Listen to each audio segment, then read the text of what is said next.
ये है इस घर की बड़ी और इकलौती बहू साक्षी, जो इस समय अपनी बेटी नव्या को स्कूल का होमवर्क करवा रही है, वो भी पुरानी सस्ती सी साड़ी पहनकर।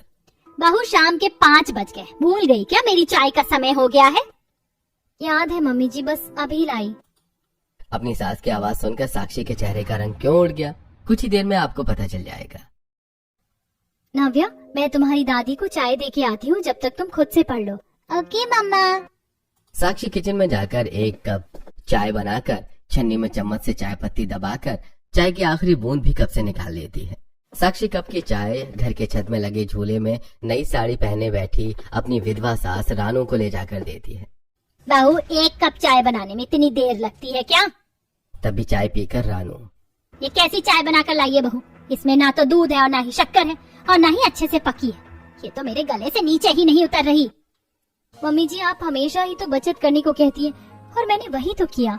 मैं तुझे बचत करने को कहती हूँ तो क्या तू मुझे बिना शक्कर और बिना दूध की कच्ची चाय पिलाएगी? नहीं मम्मी जी, आज महीने की आखिरी तारीख है तो चीनी खत्म हो गई। आज आप ये तीसरी बार चाय पी रही हैं तो दूध भी थोड़ा सा ही बचा था, गैस भी लगभग खत्म ही है। ये सोचकर कि कहीं रात का खाना बनाने से पहले ही गैस खत्म ना हो जाए, मैंने गैस कम जलाई, इसीलिए आपको चाय फीकी लग रही है।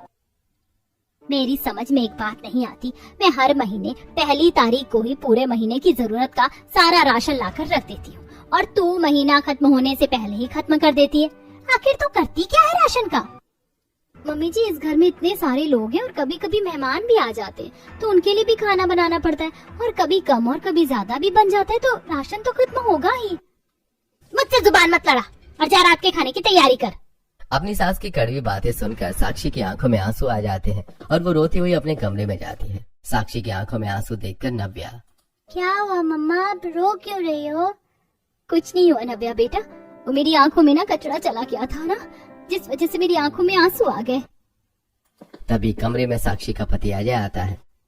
नव्या बेटा, तुम ना अब बुआ के पास जाकर थोड़ा सा खेल लो। बहाने से साक्षी नव्या को कमरे से बाहर भेज देती है। साक्षी की आंखों में आंसू देखकर अजय, क्या हुआ साक्षी, तुम रो क्यों रही हो? रो नहीं तो और क्या करूं, जब से इस घर में आई हूँ मैं तो हंसना ही भूल गई हूँ। मम्मी ने आज फिर तुमसे कुछ कहा क्या? ऐसा कौन सा दिन नहीं होता जब तुम्हारी मम्मी मुझे कुछ कहती ना हो। थोड़ी देर पहले रानू ने जो कुछ भी कहा साक्षी वो सब अजय से बताती है। तुम जानती तो हो ना साक्षी, मम्मी गरम मिजाज की है, गुस्से में उन्होंने तुम्हें थोड़ा डांट दिया तो कौन सा पहाड़ टूट पड़ा। तुम तो ऐसा ही कहोगे ना, वो तुम्हारी माँ जो है, और वो कौन सा तुम्हें कुछ कहती है, जो भी कहती है मुझे ही कहती है। जब से इस घर में आई हूँ हर चीज के लिए तरस गई हूँ, लेकिन अब मुझसे बर्दाश्त ही नहीं हो रहा। अगर ऐसे ही चलता रहा तो मैं अब और तुम्हारी मम्मी के साथ नहीं रह पाऊंगी। ये तुम कैसी बातें कर रही हो साक्षी? अभी बनाती हूँ मम्मी जी। अपनी बात अधूरी छोड़कर साक्षी किचन में चली जाती है।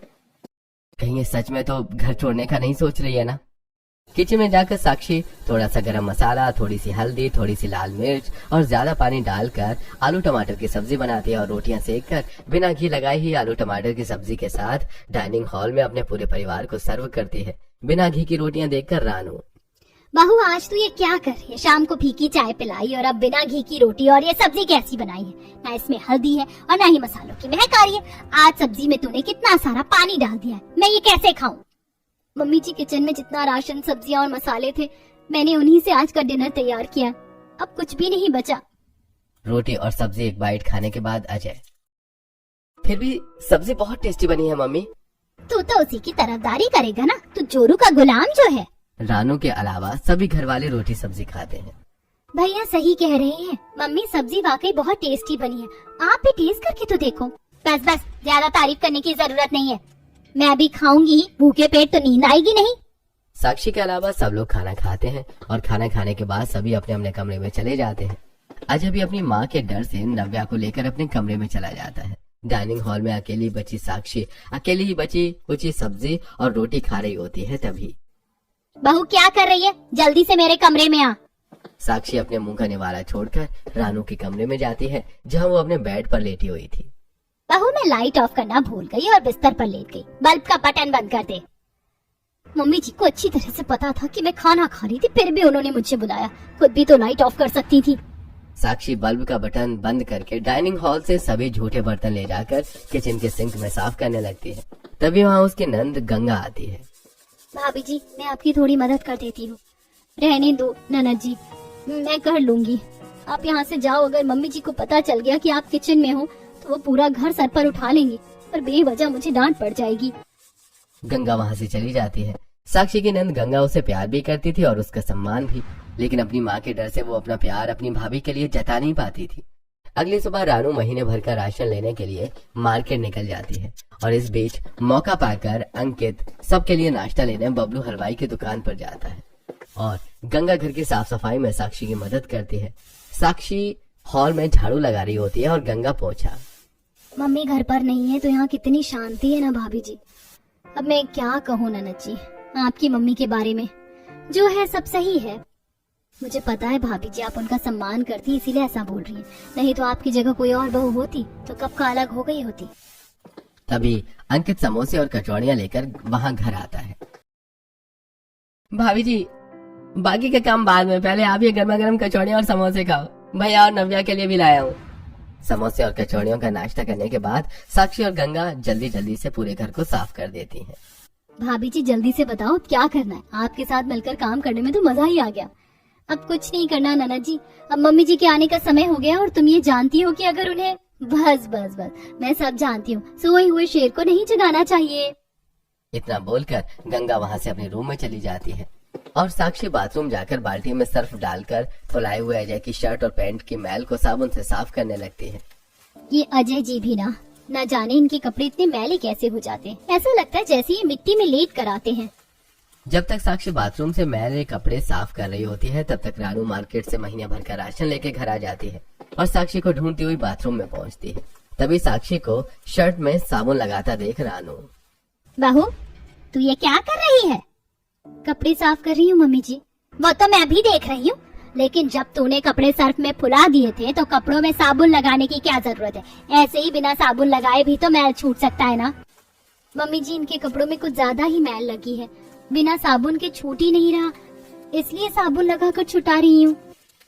बहू तेरी इसी तरह की फिजूल खर्ची की वजह से महीने भर का राशन और किराना महीना पूरा होने से पहले ही खत्म हो जाता है। जब तूने कपड़े सर्फ में गला दिए थे तो ये साबुन लगाने की कोई जरूरत नहीं है। हाथों को थोड़ा जोर लगाएगी तो कपड़े का मैल साफ हो जाएगा। ठीक है मम्मी जी, आपका हुक्म सर आंखों पर। रानू का हुक्म मिलने पर साक्षी बिना साबुन लगाए ही कपड़े साफ करने वाले ब्रश से शर्ट और पैंट का मैल साफ करके अपनी साड़ी भी उसी से साफ करने लगती है, लेकिन ज्यादा जोर लगने की वजह से साड़ी फट जाती है। इसे कहते हैं लेना एक न देना दो। साबुन बचाने की कोशिश में साड़ी ही फट गई। वैसे भी ये पुरानी हो गई थी, मम्मी जी से बोलूंगी नई साड़ी दिला दे, बहुत दिन हो गए नई साड़ी लिए हुए। कपड़े धोने के बाद साक्षी छत पर जाकर कपड़ों को सूखने के लिए डालकर किचन में जाती है। वहाँ पहले से ही उसकी सास रानू मार्केट से लाया हुआ महीने भर का राशन, दाल, चावल, आटा और मसाले डिब्बों में भर रही होती हैं। बहू मैंने इस महीने भी पहली तारीख को महीने भर का राशन लाकर रख दिया है। ध्यान रहे महीने की आखिरी तारीख को कल रात जैसा हाल नहीं होना चाहिए। रानू की बात का जवाब दिए बिना ही साक्षी एक कटोरी में दाल निकालती है।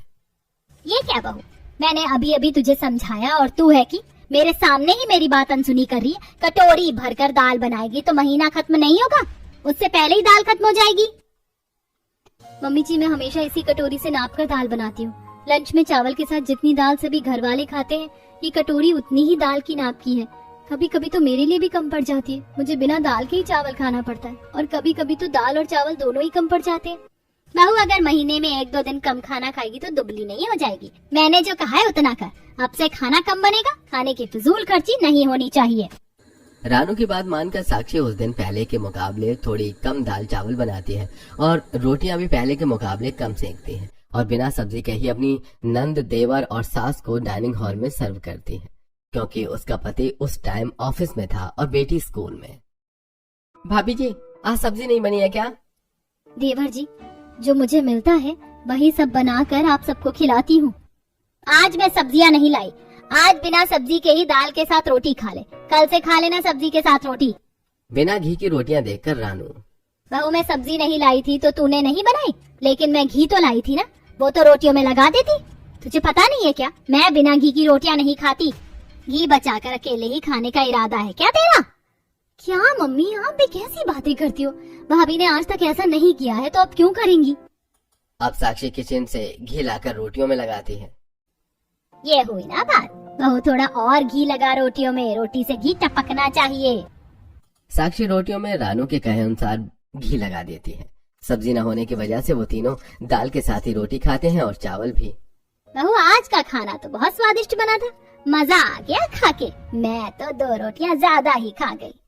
और मैंने दाल 1 कटोरी ज्यादा खाई है। और मैंने चावल थोड़ा ज्यादा ही खा लिया। तभी गंगा की नजर दाल और चावल के कटोरे पर पड़ती है। दाल चावल थोड़ा सा ही बचा था और रोटियां भी सिर्फ 2 ही थी। भाभी जी, आज तो हम सबने आपके हिस्से का भी खाना खा लिया। जितना बचा है इतने में तो आपका पेट आधा भी नहीं भरेगा। तब क्या हुआ, बहू आज उपवास रह लेगी। वैसे भी मैंने सुना है कि उपवास रखने से शरीर बीमार नहीं पड़ता। मम्मी आप क्या कह रही हो? भाभी अकेले पूरे घर का काम करती हैं और अगर उन्हें ही भरपेट खाना नहीं मिलेगा तो उन्हें कितना बुरा लगेगा। अगर उपवास रहने से सेहत ठीक रहती है तो सिर्फ भाभी ही उपवास क्यों रहे? हम सबको भी उपवास रहना चाहिए। ये तो गलत बात है। सही गलत का पाठ तू मुझे मत सिखा। ये सब अपनी सास को सिखाना ससुराल जाकर। ननद जी, आप मम्मी जी से बहस मत करो, मैं इतने में ही मैनेज कर लूंगी। लेकिन भाभी जी आप। ननद जी, इन सब की मुझे आदत है, आप मेरी चिंता ना करो। मेरी वजह से बेवजह आपको डांट पड़ जाएगी। साक्षी के समझाने पर गंगा वहाँ से चली जाती है। उसके जाने के बाद अंकित और रानू भी अपने अपने कमरों में चले जाते हैं। हर बार की तरह सबके खाना खा लेने के बाद साक्षी आखिर में बचा कुचा खाती है, वो भी आधा पेट। खाना खाने के बाद साक्षी झूठे बर्तन किचन में ले जाकर सिंक में उन्हें साफ करने लगती है। तभी वहाँ रानू आती है और जिस थाली में रोटियां रखी थी उसमें भी घी लगा देखकर। ये क्या बहू, राशन मिलते ही तूने उसकी बर्बादी भी शुरू कर दी। अब मैंने क्या किया मम्मी जी? आपके कहने पर मैंने जरूरत से कम खाना बनाया और फिर मुझे पेट भर खाने को भी नहीं मिला और आप मुझे इस तरह से बोल रही हो। बोलूं ना तो और क्या करूं? ये देख थाली में कितना घी लगा है। मम्मी जी, मैंने आपके कहने पर ही रोटियों में ज्यादा घी लगाया था, वही घी थाली में लगा है। इसमें मेरी क्या गलती है? हाँ, तेरी कोई गलती नहीं, गलती तो मेरी है जो मैं तुझे बहू बनाकर इस घर में लाई। तू कर जो जी में आए, लेकिन ध्यान रहे इस बार अगर महीना पूरा होने से पहले ही घी खत्म हुआ तो तेरे हिस्से के राशन से ही उसकी भरपाई करूंगी। साक्षी को बेवजह डांट कर रानू वहाँ से चली जाती है। आखिर मैं करूँ तो क्या करूँ? अगर मैं अपनी सास की बात नहीं मानती तो वो मुझे 4 बातें कहती है और अगर मानती हूँ तो भी मुझे उनकी बातें सुननी पड़ती हैं। आखिर ये मुझसे चाहती क्या है? दुखी साक्षी बर्तन साफ करके अपने कमरे में चली जाती है। वो बेड पर बैठी ही थी कि तभी बहू, मेरा सर दर्द कर रहा है, मेरे लिए 1 कप चाय बना दे। खुद दिन में 3-3 बार चाय पीती है और शक्कर खत्म हो जाने पर मुझे सुनाती है। अभी लाई मम्मी जी। साक्षी चाय बनाकर रानू को उसके कमरे में देकर आती है। उसी दिन शाम के समय हमेशा की तरह रानू छत पर रखे झूले पर बैठी थी। तभी 1 कप चाय लेकर साक्षी उसके पास पहुंचती है। आज सूरज पश्चिम से निकला या दक्षिण से जो बिना बोले ही चाय मिल गई? कुछ बोले बिना ही साक्षी छत पर सूख रहे कपड़े उठाने लगती है। तभी उसकी नजर रस्सी में सूख रही साड़ी के फटे हुए हिस्से पर पड़ती है। मैं तो साड़ी के बारे में ही भूल गई थी।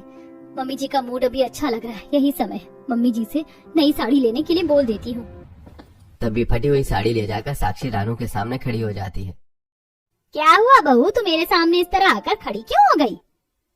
मम्मी जी, मेरी साड़ी फट गई है और मेरी सभी साड़ियाँ भी पुरानी ही हो गई हैं, तो क्या आप मुझे नई साड़ियाँ दिला देंगी? बहू, तुझे क्या लगता है कि पैसे पेड़ पर उगते हैं जो मैं पेड़ हिलाकर तुझे नई साड़ियाँ दिला दूं? और तूने ऐसा क्या किया जो साड़ी फट गई? मम्मी जी, साड़ी धोते समय गलती से फट गई। फट गई या जानबूझकर फाड़ दी तूने ताकि नई साड़ी ले सके? अभी मेरे पास एक फूटी कौड़ी भी नहीं है, तो इसी को सिल कर या रफू करके पहन, जैसे भी पहनना है वो तेरी मर्जी है। मैं अभी तुझे नई साड़ी नहीं दिलाने वाली। बेवजह अपनी सास की डांट सुनकर साक्षी दुखी और निराश होकर फटी हुई साड़ी रफू करवाने अपनी पड़ोसन और ससुराल में सबसे अच्छी सहेली कविता के घर जाती है। वो उस समय अपने कमरे में सिलाई मशीन पर ब्लाउज सिल रही थी। साक्षी को अचानक अपने पास आया देखकर कविता, पड़ोस में रहते हुए भी तू मेरे घर का रास्ते भूल जाती है। आज बड़े दिनों बाद तेरे कदम मेरे घर पर पड़े। बता, ब्लाउज सिलवाने आई है या साड़ी में पीको करवाने? ना ही मैं ब्लाउज सिलवाने आई हूँ और ना ही पीको करवाने। मैं तो बस अपनी इस फटी हुई साड़ी में रफू करवाने आई हूँ। ये क्या इतने बड़े घर की बहू है और फटी हुई साड़ी पहनती है? अब मैं तुझे क्या बताऊं, तू मेरी सास को जानती तो है ना? हाँ, मैं रानू देवी को अच्छी तरह से जानती हूँ। मैं कभी कभी सोचती हूँ कि तू मैनेज कैसे करती होगी। अब क्या करूँ, इस घर में मेरी सास के अलावा सभी मुझे प्यार करते हैं, इसलिए मैं मन मार कर रह लेती हूँ इस उम्मीद में कि कभी तो मेरी सास को अकल आएगी। कुत्ते की दुम सीधी हो सकती लेकिन तेरी सास को अकल आ जाए ना बाबा ना, ऐसा हो ही नहीं सकता। बात तो तू ठीक कह रही है। आज 12 साल से ज्यादा हो गए मेरी शादी को, लेकिन मेरी सास के मिजाज नरम होने की जगह और कड़क होते जा रहे हैं, जैसे मैं उनकी बहू नहीं बल्कि गुलाम हूँ। खैर छोड़ इन बातों को, तू बता तेरी सास कैसी है? वो तो एकदम फर्स्ट क्लास है, अभी अपने मायके गई हुई है। अरे बातों ही बातों में मैं तो भूल ही गई, मैंने तुझसे चाय पानी तो पूछा ही नहीं। तो रुक, मैं तेरे लिए चाय बना कर लाती हूँ। तू चाय वाय रहने दे, अभी इतना समय नहीं है मेरे पास। मुझे घर पर ना पाकर मेरी सास पूरा घर सर पर उठा लेंगी। अच्छा ठीक है, चाय तुझे फिर कभी पिला दूंगी, अभी तेरा काम कर देती हूँ। साक्षी से साड़ी लेकर कविता साड़ी में रफू करती है। साड़ी रफू हो जाने के बाद अभी मैं चलती हूँ, फिर कभी फुर्सत में आऊंगी। इतना बोलकर साक्षी अपने घर चली जाती है। अपने कमरे में जाकर साक्षी वो साड़ी अलमीरा में रखने लगती है, तभी बेड पर बैठा अजय। अरे क्या बात है साक्षी, नई साड़ियाँ खरीदी जा रही है, वो भी मुझसे बिना बताए, चोरी चोरी। मुझे भी तो दिखा दो ये नई साड़ी कैसी है। अजय की बात सुनकर गुस्से, बेबसी और तिरस्कार से भरी, निराशा से भरी साक्षी फट पड़ती है, तभी साड़ी में लगा रफू दिखाते हुए। तुम्हें दिखाई नहीं देता क्या? ये मेरी पुरानी साड़ी है, इसमें रफू करवा कर आई हूँ। मैं कैसे मैनेज कर रही हूँ मैं ही जानती हूँ। तुम्हारी माँ से कहा था मैंने नई साड़ी लेने के लिए, लेकिन उन्होंने साफ मना कर दिया। तुम भी तो उन्हें हर महीने अपनी पूरी सैलरी दे देते हो, एक बार भी ये नहीं सोचते कि मेरी पत्नी की भी जरूरतें हैं, कुछ इच्छाएं हैं। बिना पैसों के वो क्या करेगी? मुझे अपनी छोटी छोटी जरूरतों के लिए भी तुम्हारी माँ के आगे हाथ फैलाने पड़ते हैं। आखिर मैं कब तक अपने मन को मारती रहूं? कब तक? तुम ही बताओ। साक्षी की बातें अजय चुपचाप खड़ा सुनता रहता है। वो कुछ नहीं बोला। शिकायत करते हुए साक्षी की आंखों में आंसू थे। कब मैं इस घर से जाऊंगी और कब अपनी मर्जी से अपनी जिंदगी जी सकूंगी? मैं जब भी तुम्हें अपनी परेशानी बताती हूँ तुम कान में तेल डालकर ही जाते हो। कुछ बोलोगे भी या ऐसे पत्थर बनकर खड़े रहोगे? तुम पहले शांत हो जाओ साक्षी, तुम अपना गुस्सा ठंडा करो, उसके बाद बोलूंगा। क्या ही बोलोगे? यही बोलोगे ना कि पिताजी के ना रहने के बाद तुम्हारी माँ ने कैसे तुम सबको पाल पोस कर बड़ा किया और कैसे घर को संभाला। यही बात तो है तुम्हारे पास कहने को, इसके अलावा है ही क्या? अगर तुम मेरे साथ ये घर छोड़कर नहीं चलोगे तो मैं अपने मायके में जाकर अकेली रह लूंगी, और हाँ, नव्या को भी अपने साथ लेकर जाऊंगी। इतना बोलकर साक्षी खाना बनाने के लिए किचन में चली जाती है। अब ऐसे ही कुछ दिन और बीतते हैं और साक्षी अपना मन मारकर अपनी सास रानू की कड़वी बातें सुनकर रह जाती है। एक दिन हमेशा की तरह साक्षी नाप कर सबके लिए लंच तैयार करती है और गंगा, अंकित और रानू को डाइनिंग हॉल में सर्व करती है। लेकिन पेट दर्द होने की वजह से गंगा थोड़ा ही खाना खाती है। साक्षी उसके हिस्से का बचा हुआ खाना भी अपनी थाली में डालकर खाने लगती है। बहू, तू इतना सारा खाना अकेले खाएगी क्या? तूने जानबूझकर ऐसा किया है ना? जानबूझकर ज्यादा खाना बनाया ताकि तू ज्यादा खा सके। ये आप कैसी बातें कर रही हो मम्मी जी? मैंने जानबूझकर कुछ नहीं किया। नाना जी ने आज कम खाया है तो उनके हिस्से का भी मैं खा रही हूँ ताकि खाना वेस्ट ना हो। तू जबरदस्ती जरूरत से ज्यादा इतना सारा खाना खाएगी तो खाना बर्बाद ही होगा ना। और गंगा ने नहीं खाया था तो रख देती और वो शाम को खा लेती। मम्मी जी, जब मेरी थाली में जरूरत से कम खाना होता है तो वो आपको नहीं दिखता, लेकिन आज मेरी थाली में थोड़ा खाना ज्यादा क्या आ गया, आपको वो दिख गया? और रही बात दोपहर का खाना शाम को खाने की, तो जब मैं इस घर के सभी सदस्यों को ताजा खाना बनाकर खिलाती हूँ तो मैं खुद भी ताजा खाना खाने की हकदार हूँ। बहू, अगर एक दिन तू दोपहर का खाना रात में खा लेती तो बीमार नहीं पड़ जाती? मम्मी जी, अभी मैं आपसे बहस करने के मूड में बिल्कुल भी नहीं हूँ। मैं दिन भर घर के कामों से थकी हूँ, चैन से खाना खा लेने दीजिए। उसके बाद जो कहना है कह लेना, मैं आपकी हर बात सुनूंगी। आज पहली बार साक्षी ने अपनी सास को पलटकर जवाब दिया था। रानू को इस बात की उम्मीद बिल्कुल भी नहीं थी कि साक्षी उसे जवाब देगी, इसलिए वो झुंझलाकर वहाँ से चली जाती है। आज महीने की 25 तारीख थी और साक्षी सुबह सुबह किचन में नाश्ते के लिए पोहे बना रही थी, तभी रानू वहाँ आती है। बहू, आज मेरा मटर पनीर पुलाव और खीर पूरी खाने का बहुत मन कर रहा था, इसीलिए आज मैं मटर और पनीर बाजार से ले आई हूँ और दूध भी। तो तू आज लंच में यही सब बना दे। ठीक है मम्मी जी, आपने जो जो बोला वो सब बना दूंगी मैं, लेकिन अगर महीना खत्म होने से पहले तेल और शक्कर खत्म हो जाए तो मुझे कुछ मत कहिएगा। तो क्या अब मैं अपने मन का खाना भी नहीं खा सकती? मेरे कहने का मतलब वो नहीं है मम्मी जी, मैं सिर्फ बता रही हूँ, क्योंकि हर महीने जब भी समय से पहले कुछ खत्म होता है तो उसका जिम्मेदार मुझे ही ठहराया जाता है। साक्षी उस दिन अपनी सास की हर फरमाइश पूरी करती है, इस उम्मीद में कि कल उसकी बेटी का 10वां जन्मदिन है तो हो सकता है पहली बार रानू नव्या का जन्मदिन धूमधाम से मनाने की परमिशन दे दे। लेकिन होता उसका उलट ही है। खाना खा लेने के बाद रानू जब अपने कमरे में आराम कर रही थी तभी साक्षी वहाँ पर जाकर रानू को नव्या के जन्मदिन के बारे में बताती है। कोई जरूरत नहीं है नव्या का जन्मदिन धूमधाम से मनाने की। मैं कल मार्केट से एक केक और फ्रॉक ला दूंगी। इससे ज्यादा किसी और चीज में खर्चा करने की कोई जरूरत नहीं है। रानू की बातों से निराश साक्षी वापस अपने कमरे में चली जाती है। लेकिन ना ही रानू को पता था और ना ही साक्षी को कि अंकित और गंगा ने नव्या के जन्मदिन की प्लानिंग पहले से ही कर ली थी। अगले दिन रानू के मार्केट जाने के बाद गंगा और अंकित हॉल को नव्या के बर्थडे के लिए डेकोरेट करते हैं। दीवार पर हैप्पी बर्थडे का बैनर लगाया जाता है। उसी के पास टेबल पर अंकित केक रखता है। अंकित की लाई हुई फ्रॉक साक्षी नव्या को पहनाती है। साक्षी, अंकित, अजय और गंगा केक के पास खड़े होकर रानू के आने का इंतजार कर रहे थे। तभी मार्केट से रानू वापस आती है और डेकोरेशन देखकर, बहू तुझसे कल मैंने मना किया था ना, फिर भी तू नहीं मानी और इतना खर्चा कर दिया। लेकिन खर्चे के लिए इतना पैसा तेरे पास आया कहाँ से? जरूर अजय कुछ पैसे अपने पास बचा के रखता है। मम्मी आप बेवजह गुस्सा हो रही हो। नव्या आपकी पोती है और अगर उसके जन्मदिन पर थोड़ा बहुत खर्चा हो भी गया तो क्या हुआ? साल में एक बार तो जन्मदिन आता है। कर लो जितना खर्च करना है, 1-1 रुपए साक्षी से वसूल करूंगी। इतना बोलकर गुस्से में रानू अपने कमरे से चली जाती है। खुशी का माहौल रानू ने गम में बदल दिया था। सब लोग केक काटे बिना ही अपने अपने कमरे में चले जाते हैं। अपने कमरे में निराश खड़े अजय और साक्षी। अब मैं और बर्दाश्त नहीं करूंगी। अब तक बात सिर्फ मेरी थी, लेकिन अब बात मेरी बेटी की भी है। अब आपको मेरे साथ इस घर से दूर चलना ही होगा, नहीं तो मैं अकेली ही नव्या को लेकर अपने मायके चली जाऊंगी। अब तक मैं माँ की बातों को नजरअंदाज कर रहा था, लेकिन अब और नहीं करूंगा। तुम बिल्कुल ठीक कहती हो। मुझे भी लगने लगा है कि इस घर में रहकर तुम कभी खुश नहीं रह पाओगी और वही हाल हमारी बेटी का होगा। कमरे के बाहर खड़ी रानू उन दोनों की बातें सुन लेती है। ये दोनों तो घर छोड़कर जाने की बात कर रहे हैं। अगर ये दोनों घर छोड़कर चले गए तो मेरा क्या होगा? बहुत ही जल्द गंगा की शादी होने वाली है। साक्षी घर छोड़कर चली गई तो गंगा की शादी के बाद इस घर का पूरा काम मुझे ही अकेले करना होगा। मैं भी तेरी सास हूँ बहू, इतनी आसानी से तुझे जाने नहीं दूंगी। अब सोचती हुई रानू अपने कमरे में चली जाती है। अगली सुबह साक्षी किचन में पराठे बना रही थी, तभी उसके पास रानू आती है। बहू तुझे ऐसा तो नहीं लगता कि मैं तुझ पर ज्यादती कर रही हूँ? हुक्म चलाती हूँ।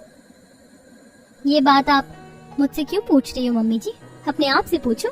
मेरे हिसाब से मैं बिल्कुल सही कर रही हूँ। आपकी जगह मैं होती और मेरी जगह आप होती और आप पूरे दिन घर का काम करती, रसोई संभालती और मैं आपको बार बार टोकती और ताने मारती, तो क्या तब भी आप यही बात कहती मम्मी जी? तुझे लगता है मैं तुझे टोकती हूँ और ताने मारती हूँ? तो एक काम करते, एक दिन के लिए अपनी जगह बदल लेते। तू एक दिन की सास बन जा और मैं एक दिन की बहू। मैं पूरा एक दिन घर का सारा काम करूंगी तेरी तरह और तू पूरा एक दिन मेरी तरह सास रहेगी। ऐसा करने से क्या होगा मम्मी जी? तो ये समझ ले कि ये चैलेंज है। अगर मैंने पूरा एक दिन ये घर अच्छे से संभाल लिया तो मैं जीती, और अगर नहीं संभाल पाई तो तू जीती, और हारने वाले को जीतने वाले की बात माननी होगी। अगर तू जीती तो तू जो कहेगी मैं वो करूंगी, और अगर मैं जीती तो तुझे मेरी बात माननी होगी। अगर ऐसी बात है मम्मी जी, तो फिर जिस तरह आपके दिए हुए राशन से मैं पूरे महीने घर वालों को खाना खिलाती हूँ, उसी तरह एक दिन के उतने ही राशन में एक दिन आपको बिना किसी परेशानी के सभी घर वालों को पेट भरकर खाना खिलाना होगा। अगर आपने ऐसा कर दिया तो आप जीती, और अगर नहीं कर पाई तो मैं जीती। तय किए गए शर्त के नियमों के अनुसार रानू जितना राशन पूरे महीने के लिए साक्षी को देती थी, साक्षी उतने राशन को 30 भागों में बांटकर उसका एक एक भाग एक दिन रसोई संभालने के लिए रानू को देती है, मतलब किचन में रखती है। शर्त के अनुसार अगली सुबह सबके नाश्ते के लिए रानू किचन में पराठे बना रही थी। मम्मी जी मेरा मन चाय पीने का कर रहा है, मेरे लिए चाय बना दो। अभी बनाती हूँ बहू। रानू चाय बनाकर साक्षी को उसके कमरे में लाकर देती है और फिर किचन में वापस आकर पराठे बनाने लगती है। मम्मी जी मेरा मन गर्मा गर्म पकौड़े खाने का कर रहा है। अभी बनाती हूँ बहू। रानू पकौड़े तल के साक्षी को उसके कमरे में जाकर देती है और वापस आकर एक बार फिर पराठे बनाने लगती है। आज तेरा दिन है बहू, कर ले जितने नखरे करना है, कल से तुझे बताती हूँ। रानू सभी घर वालों को पेट भर पराठों का नाश्ता करवाने के बाद किचन साफ करके सिंक में डिशवॉशर से जूठे बर्तन साफ करने लगती है। तभी वहाँ साक्षी आकर, मम्मी जी आप ये क्या कर रही हो? डिश वॉशर बहुत महंगा आता है, इसका इस्तेमाल कम करो, थोड़ा हाथों का जोर लगाओ, बर्तन चमक जाएंगे। ठीक है बहू, जैसा तू कहे। मुझे पता है तू भी मेरे साथ वही कर रही है जो मैं तेरे साथ करती हूँ, लेकिन सिर्फ आज का ही समय है तेरे पास। सुबह के नाश्ते के बाद रानू किचन में दोपहर का खाना बना रही थी, तभी साक्षी वहाँ आकर, मम्मी जी आज मेरा मन पूरियां खाने का है। अगर मैं पूरियां तल दूंगी तो सारा तेल खत्म हो जाएगा, फिर मैं सब्जी कैसे बनाऊंगी? इसका मतलब आप हार मानती हैं? कभी नहीं। न चाहते हुए भी रानू दोपहर के खाने में सब घर वालों के लिए पूरियां बनाती है, जिस वजह से सारा तेल खत्म हो जाता है। आलू टमाटर की सब्जी, पूरियां, दाल चावल बनाकर रानू डाइनिंग हॉल में सबको सर्व करती है। उस दिन जानबूझकर साक्षी ज्यादा खाना खाती है, जिस वजह से आखिर में रानू के लिए खाना बचता ही नहीं है। उस दिन वो पहली बार भूखी रहती है। उस दिन दोनों सास बहू की दिनचर्या एक जैसी थी, लेकिन दोनों ने जगह बदल ली थी। रानू का काम साक्षी कर रही थी और साक्षी का काम रानू। अब शर्त का आखिरी पड़ाव आ चुका था। दिन की भूखी रानू किचन में डिनर की तैयारी कर रही थी, लेकिन तेल खत्म हो जाने की वजह से। अब मैं क्या करूं? बिना तेल के सब्जी में छौंक कैसे लगाऊं? बिना छौंक के सब्जी नहीं बनेगी। कहीं मेरी बहू सही और मैं गलत तो नहीं हूँ? मैं भी तो उससे इसी तरह महीने भर का राशन ला कर देती हूँ और वो जैसे तैसे मैनेज करती थी। लेकिन अगर मैं शर्त हार गई तो मेरी बहू घर छोड़कर चली जाएगी। अब मैं क्या करूँ? तभी वहाँ साक्षी आती है। मम्मी जी, मैंने आपकी सारी बातें सुन ली हैं। अब आपकी समझ में आया कि मैं पूरे महीने कैसे मैनेज करती थी, कैसे घर संभालती थी। फिर भी आपको मेरी कदर नहीं थी। सिर्फ एक दिन ही रसोई संभाल कर आपको पता चल गया कि आपकी बहू कितनी मुश्किल से रसोई संभालती थी। हाँ बहू, अब मुझे समझ में आ गया है, लेकिन अब बहुत देर हो चुकी है। तो ये शर्त जीत गई और मैं हार चुकी हूँ। और मुझे पता है तो शर्त जीत कर अजय को इस घर से अलग ले जाकर रहने की बात कहेगी। ये आप कैसी बात कर रही हो मम्मी जी? कल रात मैंने तुम्हारी सारी बातें सुन ली थी। मैं एक माँ को उसके बेटे से कभी अलग नहीं कर सकती मम्मी जी। वो सब मैंने गुस्से में कहा था। मैं ऐसा सपने में भी नहीं सोच सकती। इतना सुनते ही रानू साक्षी को गले से लगा लेती है। उस दिन पहली बार साक्षी अपनी सास का प्यार महसूस करती है। अब अपनी गलती का एहसास हो जाने के बाद रानू साक्षी को उसके अनुसार घर संभालने की छूट दे देती है और जिंदगी जीने का भी।